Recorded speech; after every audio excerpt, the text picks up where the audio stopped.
Hey my juniors, welcome back to the channel again.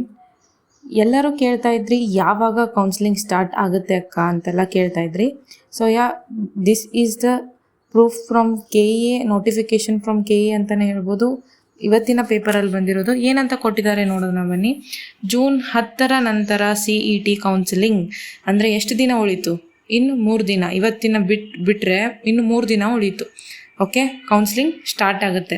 CET counselling June 10ರ ನಂತರ, ಇಲ್ಲಿ ಓದ್ತೀನಿ ನೋಡಿ. CET ಕೌನ್ಸಿಲಿಂಗ್ ಜೂನ್ 10ರ ನಂತರ ಆರಂಭವಾಗಲಿದೆ ಎಂದು ಕರ್ನಾಟಕ ಪರೀಕ್ಷಾ ಪ್ರಾಧಿಕಾರದ ಕಾರ್ಯನಿರ್ವಾಹಕ ನಿರ್ದೇಶಕ H. ಪ್ರಸನ್ನ ತಿಳಿಸಿದರು. ಈ ಕುರಿತು ಪತ್ರಿಕಾಗೋಷ್ಠಿಯಲ್ಲಿ ಮಾತನಾಡಿದ ಅವರು, ಪ್ರಶ್ನೆ ಪತ್ರಿಕೆ ಸೋರಿಕೆಯಿಂದಾಗಿ ನೀಟ್ ರದ್ದಾಗಿದ್ದು ಮರುಪರೀಕ್ಷೆ ಜೂನ್ 21ರಂದು ನಡೆಯಲಿದೆ. ಈ ಹಿನ್ನೆಲೆಯಲ್ಲಿ ನೀಟ್ ಫಲಿತಾಂಶ ಬಂದ ನಂತರವೇ ವೈದ್ಯಕೀಯ ಕೋರ್ಸುಗಳ ಪ್ರವೇಶಕ್ಕೆ ಪ್ರತ್ಯೇಕ ಕೌನ್ಸಿಲಿಂಗ್ ನಡೆಸಲಾಗುವುದು. 2026ರ ನೀಟ್ ಪರೀಕ್ಷೆಯಲ್ಲಿ ಪಡೆದ ಅಂಕಗಳ ಆಧಾರದ ಮೇಲೆ ವೈದ್ಯಕೀಯ, ದಂತವೈದ್ಯಕೀಯ ಸೀಟುಗಳು ಹಂಚಿಕೆಯಾಗಲಿವೆ. ಆದ್ದರಿಂದ ವೈದ್ಯಕೀಯ ಕೋರ್ಸ್ ಹೊರತುಪಡಿಸಿ ಇಂಜಿನಿಯರಿಂಗ್ ಸೇರಿದಂತೆ ಇತರೆ ಎಲ್ಲ ಕೋರ್ಸ್ಗಳ ಪ್ರತ್ಯೇಕ ಕೌನ್ಸಿಲಿಂಗ್ ನಡೆಸಲು ತೀರ್ಮಾನಿಸಲಾಗಿದೆ ಎಂದು ಮಾಹಿತಿ ನೀಡಿದರು.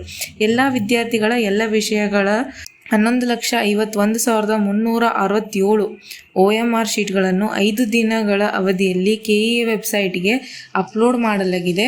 CET ಫಲಿತಾಂಶ ಪ್ರಕಟಿಸುವುದಕ್ಕೆ ಮೊದಲು ಸ್ಯಾಟ್ಸ್ ಮತ್ತು ಫಲಿತಾಂಶದ ಆಧಾರದ ಮೇಲೆ ದಾಖಲೆಗಳನ್ನು ಆನ್ಲೈನ್ನಲ್ಲಿಯೇ ಪರಿಶೀಲಿಸಲಾಗಿದೆ. ಆನ್ಲೈನ್ನಲ್ಲಿ ಪರಿಶೀಲನೆ ಆಗದ ಅಭ್ಯರ್ಥಿಗಳ ದಾಖಲೆಗಳನ್ನು ಆಯಾ PU ಕಾಲೇಜಿನಲ್ಲಿ ಮಾಡಲಾಗಿದೆ.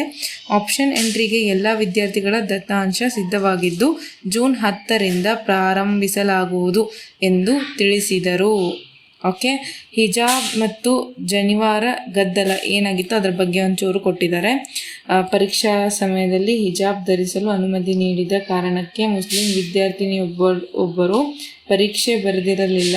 ಈ ಕಾರಣಕ್ಕೆ ಪುನಃ ಪರೀಕ್ಷೆ ಬರೆಯುತ್ತೀರಾ ಅಥವಾ ದ್ವಿತೀಯ PU ಪರೀಕ್ಷೆಯಲ್ಲಿ 4 ವಿಷಯದಲ್ಲಿ ಪಡೆದ ಸರಾಸರಿ ಅಂಕಗಳನ್ನು ಪರಿಗಣಿಸಿ ರ್ಯಾಂಕ್ ನೀಡಬೇಕೆ ಎಂದು ವಿದ್ಯಾರ್ಥಿಗಳನ್ನು ಕೇಳಲಾಯಿತು. ಅವರು ದ್ವಿತೀಯ ಪರೀಕ್ಷೆ ಆಧಾರದ ಮೇಲೆ ರ್ಯಾಂಕ್ ನೀಡುವಂತೆ ಹೇಳಿದರು. ಆದ್ದರಿಂದ ಕ್ರಮ ಕೈಗೊಳ್ಳಲಾಗಿದೆ ಎಂದು KEA ಕಾರ್ಯನಿರ್ವಾಹಕ ನಿರ್ದೇಶಕ H. ಪ್ರಸನ್ನ ತಿಳಿಸಿದರು. ಓಕೆ, ಇದೊಂದಿನ ಆಗಿದೆ. ಓಕೆ, ಇಲ್ಲಿ ವಿದ್ಯಾರ್ಥಿಗಳ ವಿವರ ಕೊಟ್ಟಿದ್ದಾರೆ. ಇದಿಷ್ಟು ಅರ್ಹತೆ ಪಡೆದ ವಿದ್ಯಾರ್ಥಿಗಳ ಬಗ್ಗೆನೂ ಕೊಟ್ಟಿದ್ದಾರೆ. ಇಷ್ಟು ಗೊತ್ತಾಯ್ತಾ ಏನಂತ ಹೇಳಿದಾರಂತ? ಕ್ಲಿಯರ್ ಆಯ್ತು ಅಂತ ಅನ್ಕೋತೀನಿ. ಸಿಂಪಲ್ ವರ್ಡ್ಸ್ನಲ್ಲಿ ಹೇಳೋದಂದರೆ 10ನೇ ತಾರೀಕಿಂದ ಸ್ಟಾರ್ಟ್ ಆಗುತ್ತೆ. ಸ್ಟಾರ್ಟ್ ಆದರೆ ಏನು ಮಾಡೋದಕ್ಕ ಅಂದರೆ, ಇದು ನಾನು ಈಗಾಗಲೇ ಲೈವ್ ಬಂದಿದ್ದೆ. 3 ಡೇಸಲ್ಲಿ ಏನಿದೆ, you have to complete it. At any case you have to be ready with that. Okay, this is the time you have. 3 days serious ಆಗಿ ತೊಗೊಳ್ಳಿ. ಆಪ್ಷನ್ ಎಂಟ್ರಿ ರೆಡಿ ಮಾಡಿ ಅಂತ ಹೇಳೋಕ್ಕೆ ಇಷ್ಟಪಡ್ತೀನಿ. ಆಲ್ ದ ಬೆಸ್ಟ್ ಅಂತ ಹೇಳೋಕ್ಕೆ ಇಷ್ಟಪಡ್ತೀನಿ. ಮತ್ತೆ ಏನಾದರೂ ಇದ್ದರೆ ಕೇಳಿ ಅಂತ ಹೇಳ್ತಾ, be ready with your option entry list. Okay, right. Thank you for watching.